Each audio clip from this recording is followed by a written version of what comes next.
Hi friends, चलतु आज आम बनैबा पणस आलू पिठो दिया भजा।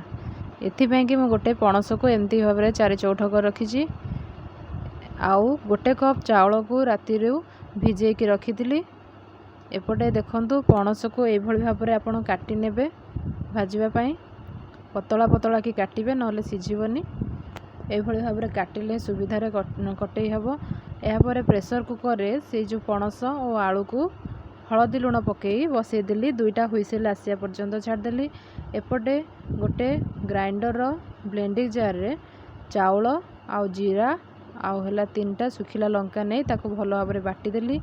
बाटी सारिबा परे सेथिरे अल्प लुण पिठो को चाहिए लुण आउ करी पाउडर टिके देली देगी ताको भल भाव में फेंटी दबा। मन रखिए परिवार भी आपड़ लुण हलदी पकई तो से अनुजाई पिठो को चाहिए खाली ही लुण देवे। एपटे देखो मोर सीझिकी बाहरी सारा पणस आलू। एबे यह से पिठो रे बुड़ेबा एतिकी ही पतला रखिए। देखंतु मोर एतिकी ही रखी पिठो पतला।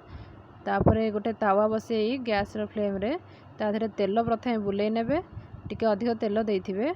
तापरे गोटी गोटी करी सबू एमती पणस आलू को पिठो रे बुड़ेई तावारे गोटी गोटी की पकेबे।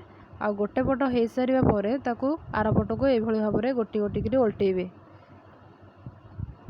एका बेले के अधिक गुड़े पकईदेवेनि से भल भाव में हो पारनि। बास एबे मोर प्रस्तुत हो गलानी। देखंतु केते बढ़िया कलर देखा जाउची आ खाइबा को बहुत क्रिस्पी मध्य होईची।